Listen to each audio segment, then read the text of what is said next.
Assalamualaikum warahmatullahi wabarakatuh. Pada kesempatan kali ini, saya akan membahas nuzulul Quran.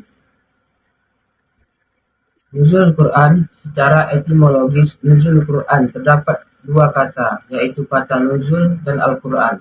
Pada dasarnya, nuzul itu mempunyai arti turunnya suatu benda dari tempat yang tinggi ke tempat yang rendah. Sedangkan Al-Quran yaitu firman Allah yang diturunkan melalui malaikat Jibril alaihi salam kepada Nabi Muhammad sallallahu alaihi wasallam, dan membacanya adalah ibadah. Dalam hal ini, nuzul diartikan penampakan Al-Quran ke pentas bumi pada waktu dan tempat tertentu. Memang, menurut pandangan ini, Al-Quran bersifat qadim, dalam artian sudah ada sebelum adanya tempat dan waktu. Akan tetapi, keberadaan ketika itu belum diketahui atau hadir di pentas bumi. Ketika Al-Quran pertama kali diterima Nabi Muhammad SAW, ketika itu pula Al-Quran menampakkan diri. Oleh karena itu, Inna anjalnahu lailatul qadar, yang artinya sesungguhnya hanya kami memulai perkenalan kehadiran Al-Quran pada malam Al-Qadar. Tahap turunnya Al-Quran.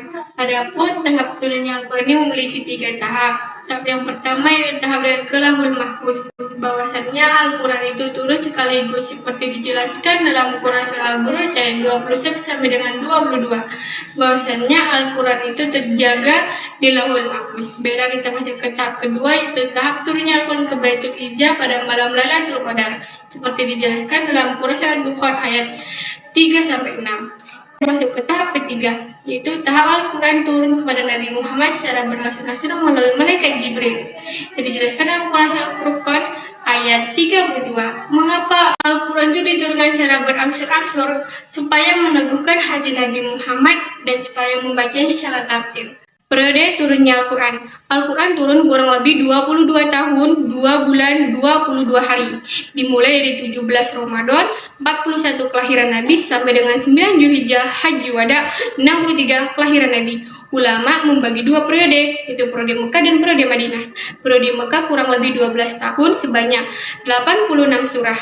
Dan periode Madinah 10 tahun, kurang lebih 28 surah.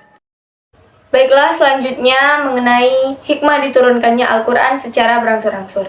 Hikmah diturunkannya Al-Quran secara berangsur-angsur antara lain yang pertama, menguatkan hati Rasulullah.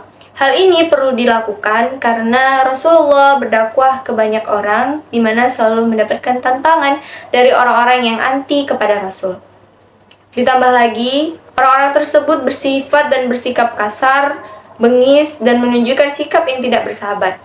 Maka dari itu, diberi semangat dan kekuatan kepada Rasul, karena apa yang dialaminya sudah juga dialami oleh Rasul-Rasul dan Nabi terdahulu. Hikmah yang kedua adalah melemahkan lawan-lawannya. Orang-orang yang anti kepada Rasulullah selalu berupaya untuk menyudutkannya. Mereka menantang Rasulullah untuk menurunkan azab kepada mereka. Mereka yakin bahwa Rasulullah tidak akan dapat membuktikannya. Namun, Allah SWT membuktikannya dengan menurunkan azab pada mereka ketika itu. Hikmah yang ketiga adalah diturunkannya Al-Quran secara berangsur-angsur, tiada lain tiada bukan karena agar bisa difahami, mudah dihafal, dan diamalkan. Hikmah yang keempat adalah sesuai dengan peristiwa. Al-Quran diturunkan sesuai dengan kejadian atau peristiwa-peristiwa yang muncul pada waktu itu. Misalnya, peristiwa tayamum sebagai pengganti dari wudhu apabila tidak diperoleh air. Nah, dari pembahasan kami ini dapat kita simpulkan bahwa nuzul Quran adalah peristiwa turunnya Al-Quran dari Allah SWT kepada Nabi Muhammad SAW melalui perantara malaikat Jibril. Nah, Al-Quran diturunkan di Gua Hiro pada 17 Ramadan dan 610 Masehi. Oleh karena itu, peristiwa ini disebut umat muslim adalah malam nuzulul Quran. Sekian dari kelompok kami, kurang lebihnya kami mohon maaf. Saya akhiri, Assalamualaikum warahmatullahi wabarakatuh.